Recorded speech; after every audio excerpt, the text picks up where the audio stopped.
Good morning. Sorry. I'm Yeah, it's James good that we're in Thurston time. with the Global Initiative for Inclusive ICTs, or G3ICT. Thank you for being here for this discussion. I'm really excited to be sharing a stage with these three. I think we've got a really unique opportunity to talk about what inclusion means in a smart city, and really, as we're redefining smart, putting inclusion and accessibility right at the core of that work. We all know that there are some trends and some realities, frankly, that are driving our need to think differently about smart cities. I know that these three are doing that in their cities, the three biggest cities in the US. We have Commissioner Victor Calise of New York, Commissioner Karen Tamley of Chicago, and Executive Director Stephen Simon of Los Angeles, each with a responsibility for thinking about inclusion, thinking about people with disabilities broadly in their communities. We all know that cities are rapidly growing around the world. We also know that cities are undergoing pretty dramatic digital transformations, deploying technology, using data in everything that these cities do. And these cities do have an enormous amount of responsibilities and services. We also know that around the world, that there are 1 billion people, more, a little bit more actually, people with disabilities, about 15% of the population. So if you think of your city, you think of your company, you can think in those terms of just probably about 15% of the population is a person with a disability. 70% of disabilities are not disabilities that you're necessarily going to see. You're not going to know that that person has a disability. And so while it may seem like there aren't necessarily a lot of people with disabilities in a room in a city, you're not necessarily going to know just by looking at people. We also know that people with disabilities, if you look at different socioeconomic variables and factors, people with disabilities often fare worse than the rest of the population. If you look at educational attainment, if you look at employment and unemployment levels, if you look at poverty rates, people with disabilities are often not doing as well as the rest of the community. So there's a real imperative to think differently about how we're including people with disabilities in our cities, including through the use of technology. Technology can be designed to work for everyone. Smart solutions can be designed to work for everyone. If you think of for example, digital payments, online payments, which a lot of cities are using increasingly, there are ways to make sure that the information is not so cluttered, so dense that people with disabilities, people with cognitive disabilities, for example, are able to effectively use those systems. Again, with digital payments in a lot of other mobile apps and services that are going digital, e-government services, making sure that those services don't time out too quickly is important to people with cognitive disabilities. If you think of kiosks in transportation systems and elsewhere, there are ways to design those kiosks to make sure that a person with mobility issues can actually use both the screen and the keyboard, that a person in a wheelchair can actually get up to that kiosk and use it. And we'll hear some about that. And so there are actual standards that define what it means to be accessible for every kind of technology and every kind of disability. But what we're seeing, and what we're seeing in urban centers around the world, is that cities aren't necessarily thinking about that as they're deploying these really exciting smart solutions and technologies. And so these three, and the discussion we want to have is how do we make sure that as cities are becoming smarter, they're also becoming more inclusive, more accessible, and really more usable by everyone in the city, whether it's a resident or a tourist or whoever's taking advantage of Chicago, New York, and Los Angeles and cities around the world. So with that, Commissioner Tamley, maybe let's start with a little bit of a discussion about what do we mean by inclusion in an urban context in a city, and maybe even in particular in a smart city. Absolutely. Thank you, James. We think about a smart city being a city that uses technology and data to improve government efficiency or to improve lives of its residents. But from my perspective, as Commissioner for the Office of People with Disabilities for Chicago, a smart city is an accessible city, period. It's a city that deploys technology that utilizes accessibility standards, but also engages the end user, the disability community, to ensure that what is deployed is not just accessible, but also usable for them. I think there are many reasons why this is critical, and I don't think we're talking enough about the inclusion of accessibility and disability into the smart city conversations. So we're excited to be here to have those conversations. But I think first, we have to understand, like you said, disability is really one of the fastest growing segments of our population. It's a community that anyone can join at any time. And we think about our rapidly aging population. We have to really truly think about how we're making our deployments usable for all of our residents. We know that there's over 1 billion people with disabilities worldwide, and approximately 1 in 4 people with disabilities just in the US. So why, from a business case, would we be creating technologies and deploying technologies that aren't even usable for nearly a quarter of your population, right? So there's certainly a business case for that. And then we also know that when we design accessible products and tools, apps, whatever it might be, it's usable for everybody. And so you think about everything that, we take for granted and how, it was designed for people with disabilities, but everybody can use it. Whether it's, Audible Siri, whether it's captioning on our TV screens, even curb ramps for parents with strollers, the list goes on. But I think lastly, we have to think about this also as a civil rights issue. And to me, that is one of the really underlying arguments about why smart, accessible cities are an imperative. Those are all great points, Commissioner Tamley. And you make the point about the large and growing population. The chair of our board at G3ICT, Ambassador Luis Gallegos, often makes the point that this is the one minority group that if you're not in it today, if you live long enough, you will be in this group of people with disabilities at some point. So if for no other reason than that, very personal and selfish reason, thinking about these issues is important. Victor, how about in New York, how do you think about and work with your departments and with your communities on being inclusive? It has to be inclusive. Right? I mean, everything that a city does needs to include disability. And if it doesn't, it leaves out a huge segment of the population. In New York City, we are 1 million people with disabilities alone. There's 60 million people that come visit the city every year, and that's 9 million of them are people with disabilities. So the numbers are huge. There's a market share that Karen talked about that's there. If we make it accessible, everyone benefits from it. And that's what we consistently do throughout all our agencies, looking at Department of Transportation and looking at cultural affairs and how do we streamline the accessibility standards that are coming in, but more importantly, how do we take technology and ensure that accessibility is there, because that's what's driving our cities right now, technology, and it needs to be accessible for people with disabilities, otherwise we leave millions of people out of the equation. And Stephen, in Los Angeles, how do you think about inclusion, accessibility from an urban perspective, from a smart city perspective? Sure, thank you. So if Karen and Victor are the heart and mind of the big city disability movement, I'm the pain in the ass of it. So I want to riff on the point that they made that you can't have equity, you can't have inclusion unless you have accessibility. We've been having a lot of discussions the last couple of days on these other topics as if accessibility is a different piece of it. So I'm going to say never mind the civil rights part of it. Of course, it's huge. But from a risk management standpoint, the 3 cities before you are already dealing with $2 billion, with a B, $2 billion of ADA lawsuits and settlements.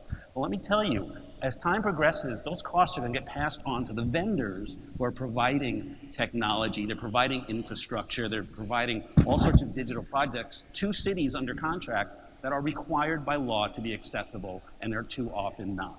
So if our goal is to be an accessible city in the future for all of our cities, yes, it has to be inclusive, yes, it has to be equitable, but you cannot be sustainable unless you're making your products, services, and facilities fully accessible. Because otherwise, we're going to have to go back in and honestly tear things up and rethink them to bring them up to compliance. We need to stop thinking as compliance and accessibility as an add-on or a barrier. It needs to be the baseline of the work you're doing. Because we hear about this all the time. We hear that disability is a second part of everything, and it just doesn't make sense in every conversation. And I ask all of you to think about when you're hearing diversity and inclusion, and you're hearing people talk about that, how many times do you hear disability? You will not. The only time you're hearing about it is when people with disabilities are part of that. And that is an afterthought. It cannot and will not happen under our watch. So, Commissioner Calise, let's dive into some specifics. We know that cities around the world are investing in trillions of dollars of technology The market for smart solutions for technologies for cities is enormous and growing. What does that mean from the perspective of investing in technology in New York and thinking about people with disabilities in your city and how those technology investments and deployments are working for people with disabilities, maybe in particular the Link NYC experience? Sure. We, at one point in the past administration, Bloomberg administration, we were looking at ways to reinvent the payphone. And with that, we were like, well, this is great. If we're reinventing the payphone, we need to be part of that. So we actually were part of the request for information that came out. And our office and our inclusive design guidelines wrote the standards about what that actually means. Height ranges, talkback features, the physical and technology features that were there. And that was really key because when they were planning and implementing the kiosk, which is now Link NYC, we have full accessibility standards that are in there. We have talkback features, color contrast.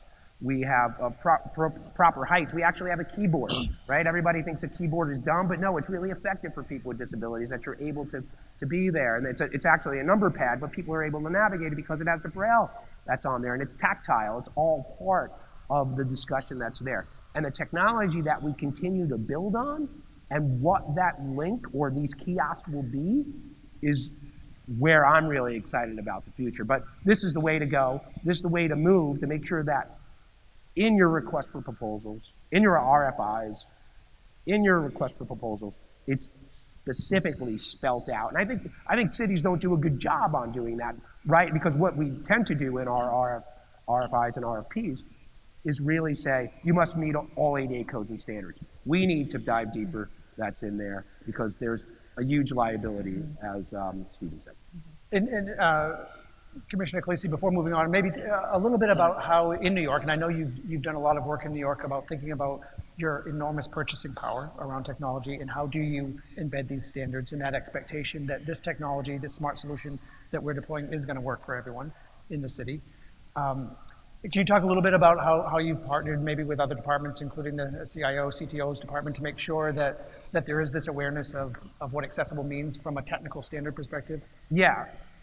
Very important to have representation of people with disabilities because it's required under Title II of the ADA. What we've done is added disability service facilitators in agencies across the city. So we can actually have a representative there that's looking at programs and services and design and construction that's being delivered and ensuring that accessibility standards are met. And we have over 40 people that are technically an extension of our office that we train all the time, that we push all the time to think differently. And when we're talking about technology, we brief them on technology, they go back to their agencies, they come back to us, and we have several meetings to be able to do that.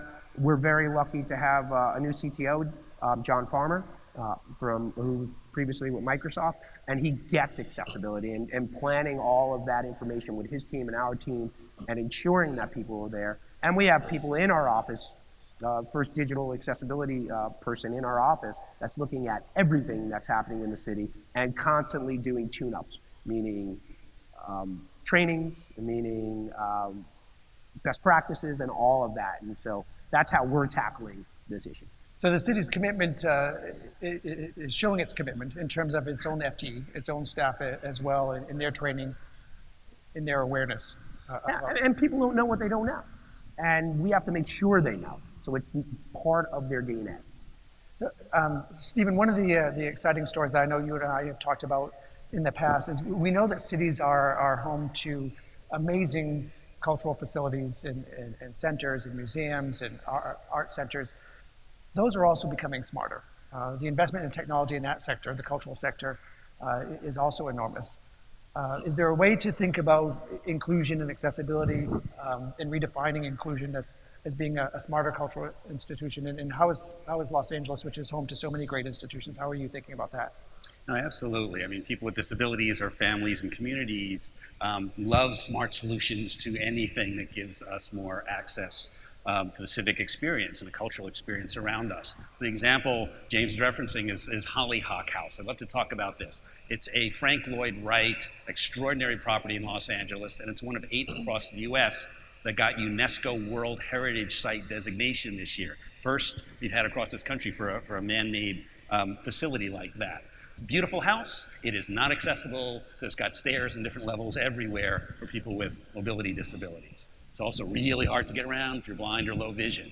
But I'll tell you, we wanted to find smart solutions to make sure people with disabilities could access this extraordinary space. So we created a virtual accessibility experience where one can, through an app or a tablet, not only be in the space, but actually learn more about what's going on, literally see more or literally hear more than they would have otherwise going in there, because all of this data can be put into an app. So we love the concept. Couple problems though.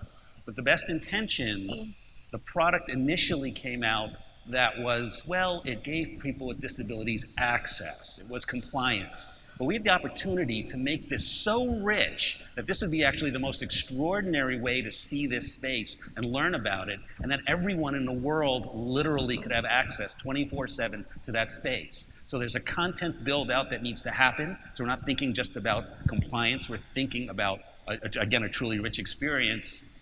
And then two, back to the basics. My mayor loves back to the basics.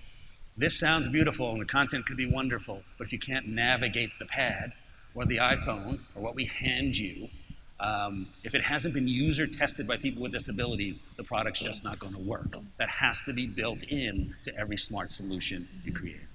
I love the core principle there of moving beyond compliance and making this a rich experience at this great institution in Los Angeles, making it a rich experience for everyone and leveraging technology and data in other core principles of smart cities. Can you maybe talk just a little bit about how you or how the city worked with between departments, with vendors as well, on making sure that great experience that you're building at Holyoke Houses continues to be accessible?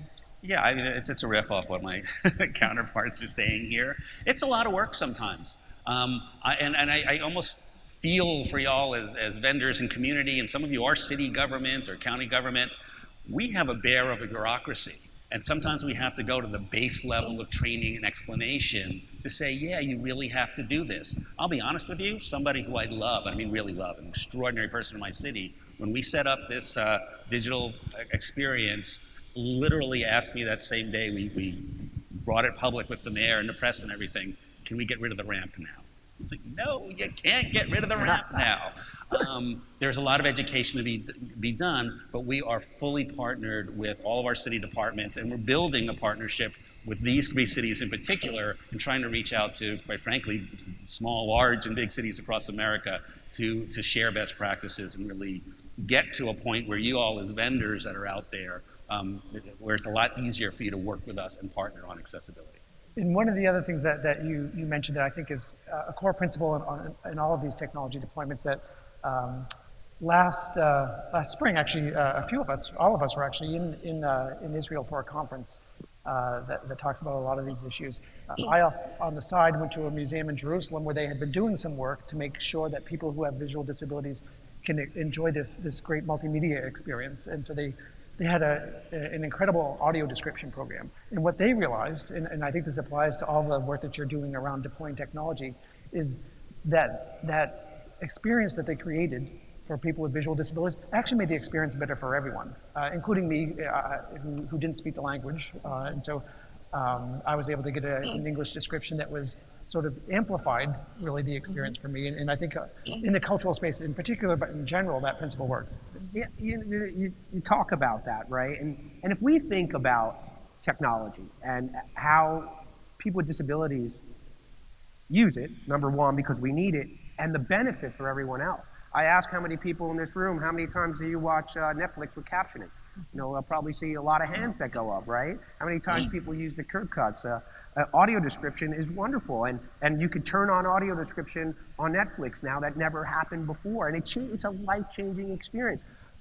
One thing we do have to be cognizant of, though, is what is disability, right? Because disability is broad. And yes, you see some physical disabilities up here too, but there are a lot of hidden disabilities that you don't see.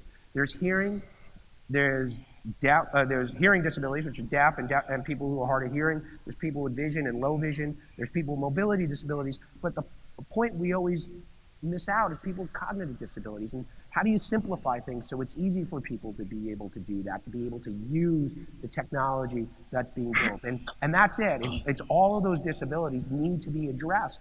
And as Stephen said, things are complicated, but there are solutions to things once you put your commitment towards it. So, Karen, citizen engagement is a core principle of smart Yeah. cities, and how cities both get information from their citizens, but also deploy information out to them. I know in Chicago, you've done some amazing, exhaustive, extensive work over a period of time on the new 311 system. Can you talk a little bit about how that's played out from an inclusion perspective? Yeah, I mean, I think citizen engagement is really key to making your smart cities accessible and truly inclusive.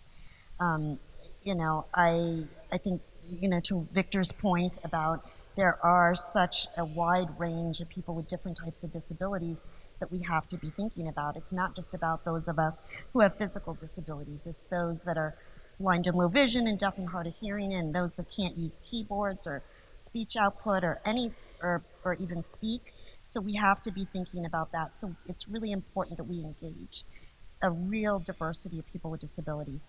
So some of the things that we've done is hosting community conversations about what is your experience accessing city services as a person with a disability.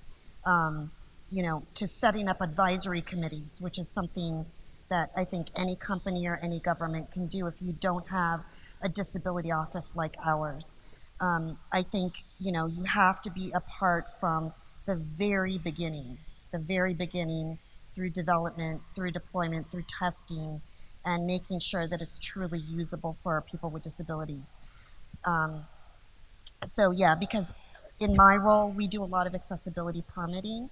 So we get, you know, new buildings and elements that come to us for review prior to it going live. And I can't tell you how many times we've had, for example, a kiosk come to us that's ready to launch and ready to go, but we come to find out this is not accessible. You know, it's not accessible necessarily for a wheelchair user or audio output for someone who is blind or low vision, and how would they navigate that, or magnification.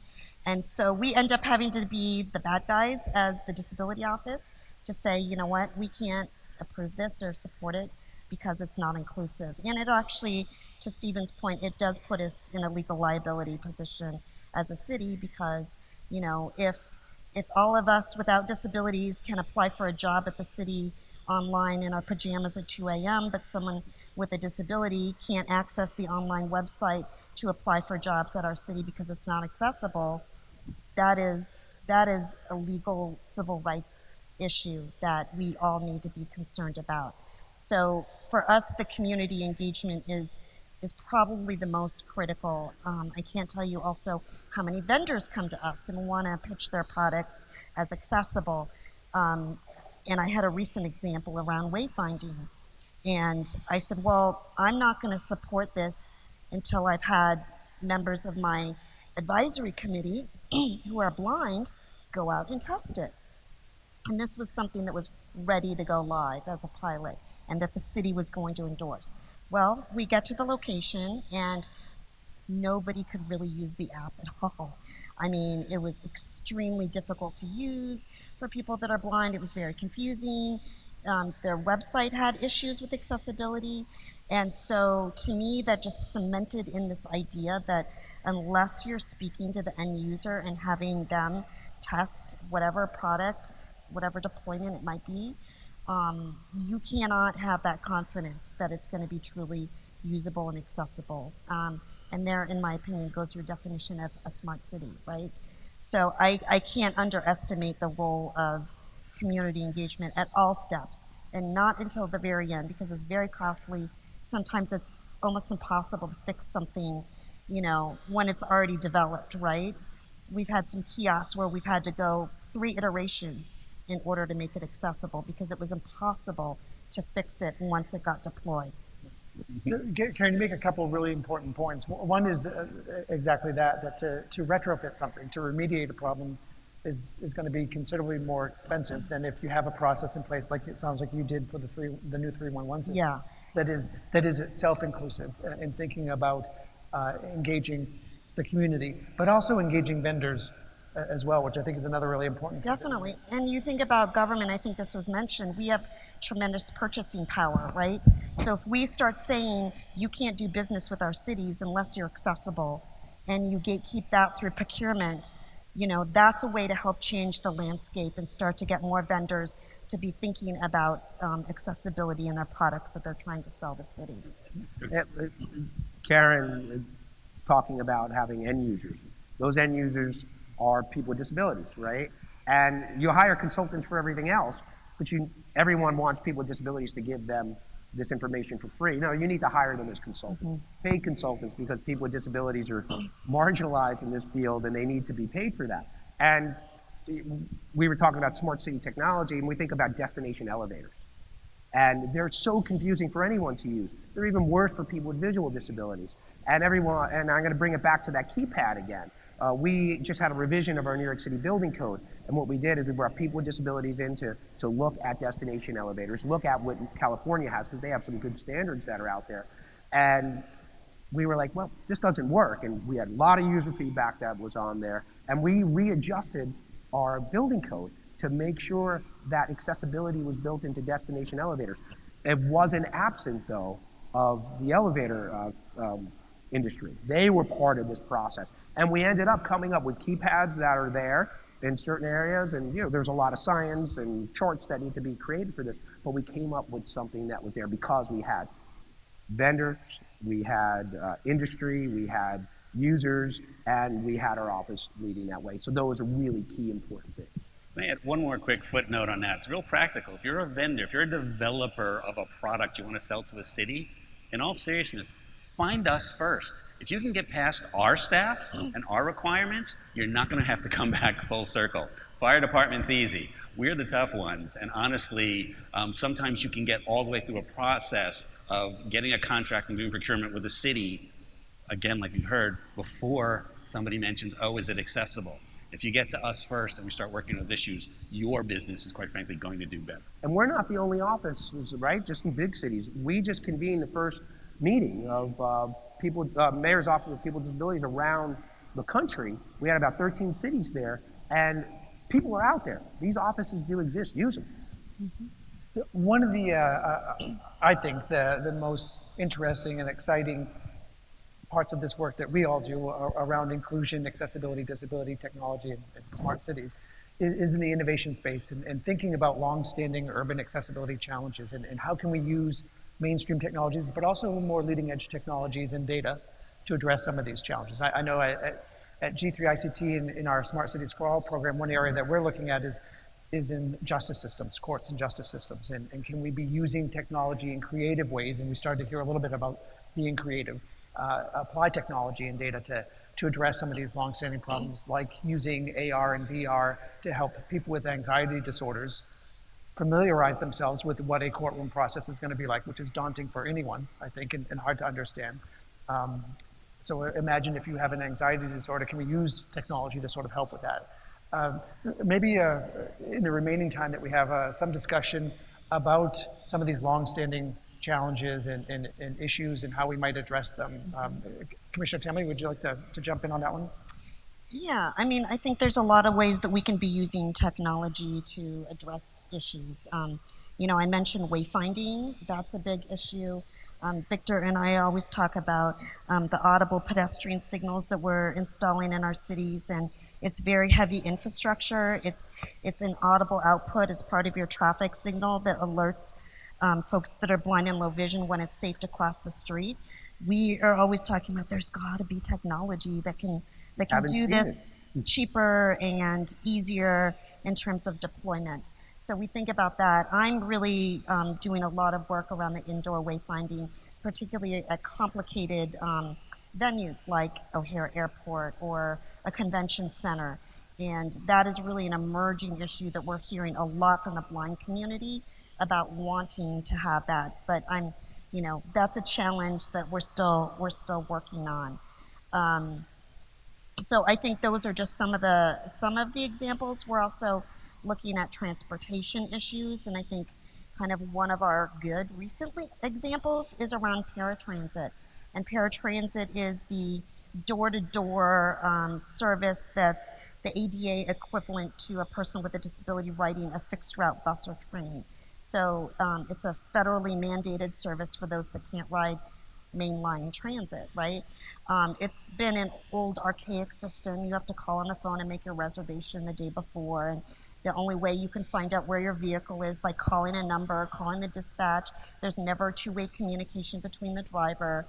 I sit on the board of our paratransit authority, and I'm really excited about new technologies that we're going to be deploying to basically make our paratransit services for people with disabilities similar to rideshare. So you're going to be able to look on your mobile phone where your vehicle is, how far away it is. You can book your ride, you can cancel your ride, you can receive push notifications and things like that. And so to me, that's a way that we're pushing technology into spaces that haven't otherwise necessarily been available for people with disabilities. So that's something that I think is really exciting. And again, I just think it's really important that we think about innovation and how we can use technology to make the lives of people with disabilities easier. Karen, I've watched you over the years do some of this creative work around these longstanding issues like the ones you're describing. Can you talk a little bit about how it's been working with other city departments and with vendors to address some of these issues or to try to figure out some of these issues like indoor wayfinding? Yeah, so I mean, I think one of the great things is that my department has a really strong relationship with our CIO, and we have for many, many, many years in terms of not just developing a global accessibility plan for the city, but also a roadmap of how we move that forward. And so really our goal is to engage all of the city departments on making sure that whatever technology we're deploying, whether it's for city employees, which sometimes we don't always think about, but also for the public. And so there's a lot of work to do to really kind of get your arms around 35,000 employees, you know, close to 40 different departments, and really be able to get a handle on how you make sure that whatever you're putting out is accessible. I mean, just as an example, our CIO's office controls the website, but departments can put up their own content.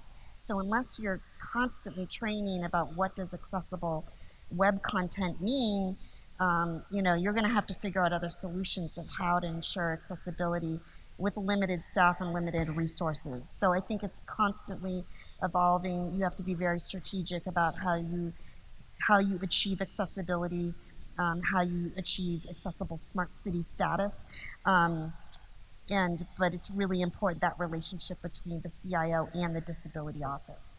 Stephen, what about in Los Angeles? Any interesting challenges or approaches to using technology and data that you're thinking about it?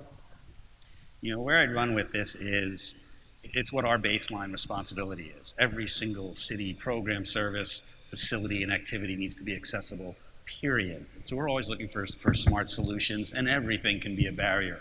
So what I'm going to throw out to you guys, to sort of, for my end of closing this out, is what I consider the holy grail of opportunity for us all. LA 2028, the Olympics, the Paralympics, the world is coming to the US, they're coming to LA, and we are going to over 500 square miles try and put on an Olympic over 3 different cities that are adjacent to ours. I need to rethink transportation, communication, kiosk, every kind of path of travel for individuals, for buses, for paratransit. We are building new subway routes, and so much data needs to be transferred on such an incredible scale. I literally think it's unprecedented. That gives us the opportunity to really partner, to look at best practices. Because let me tell you, having participated in the bid, and I think my colleagues have done for their cities as well over years, at first you're trying to pitch why your city is so good for the Olympics. At the end of the day, the Olympics and Paralympics want to know what the legacy for your city is going to be. And I want to make us the most accessible city. We all want to do this, and we're competing. The most accessible big city in America, the smartest big city in America, and the Olympics and Paralympics are the opportunity to do that. So, you know, any piece of it that y'all work on, we need it, and all these 3 big cities are looking to partner with you on really smart, accessible technology. Commissioner Calise, one of the things that in the work that we do around the world with cities on being both smart and inclusive, one of the first things that I hear from your peers around the world, around the country and around the world is how do we get a handle on our streets, the accessibility of our streets, streetscapes and sidewalks. It's so, if you think of a city like New York or like Sao Paulo, the number of streets and sidewalks is enormous. How do we find out how accessible they are today, prioritize those, and make investments based on that? I know you've done some interesting work there in New York around this. We have, and I'm a competitive person, so we like to joke with my counterparts up here about our cities and what we can do. So at one point, LA had the biggest curb cut or biggest sidewalk and curb cut lawsuit in the country. But we came back and we were just sued. So now we have it. So we earned that, right? There you go. Thank you. There we go. And unfortunately, we have to be reactive instead of proactive. So what we're doing now to kind of figure that out is deploy technology out there. And we have thousands and thousands of crossings across the 5 boroughs, and we need to make those accessible. But getting to each and every one of them is not easy. So we put out a request and came back with a company called Cyclomedia that's really using LiDAR technology, that's looking at all our curbs and saying, this is what needs to be done, finding out what we need to address, having real data that's going to be driving real action, that's going to be driving real infrastructure that needs to be changed for people with disabilities. This is the way cities have to think, but we can't do it reactive. We really got to deploy proactiveness here and be able to do that. And just rolling around Atlanta, seeing some of the issues that are there too. I mean, these are real issues. And unfortunately, there are people out there that want to sue cities because A, it's low-lying, very easy to do, right, as people think. And we need to change that, right? And there's a lot of good people that just want change because they want to get to their everyday piece of infrastructure and be part of society like everyone else. I was going to say one other thing about the urban challenges that I always feel like is important to talk about or pair with this is just the digital divide that exists for people with disabilities. Our community lives in poverty 2 times greater in greater numbers than those without disabilities. And one of the things that we see in Chicago broadly in low-income communities is the issue of connectivity. And so there's been studies done about certain neighborhoods where 50% of the residents aren't even connected. The second issue, I think, is the digital literacy skills and the number of city and government services that are now only available online to sign up for public housing or reduce fare transportation or disabled placards or what have you is a huge concern. Many people that we serve, we get hundreds of people that come into our office to get help signing up for these city services because they either don't have the devices, the connectivity, or the digital literacy skills to be able to access those city services. So I think when we're talking about, and then the next level is the accessibility of the deployment, right? So we have many, many, many layers in our community that we have to be thinking about, and I just want to raise it because I think it's an important part of the conversation when we're talking about accessible technologies is, the digital divide. And I think it's really important to think that accessibility, just like technology, is evolving, right? And if I think about my office and how it's evolved and how our events become more inclusive with audio description at our events now and loop systems and all types of new technology that we keep deploying, it's going to change too. So it's out there. There's money to be made in all of this, right? The business case, but at the end of the day, it's how do we affect and change people's lives, either living or coming to our cities. I think we have time for maybe 1 or 2 questions, if there are any questions in the audience. I can barely see the audience, so I think they have some microphones no, they don't. I'll repeat the question if you state it.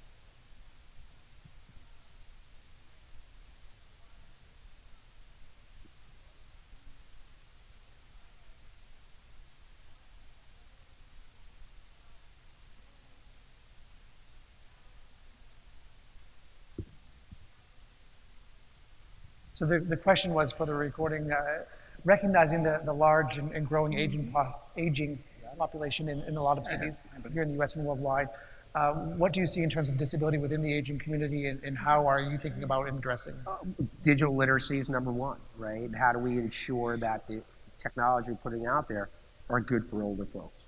And we need to be able to do that. And number 2, it's that lots of disabilities come with aging.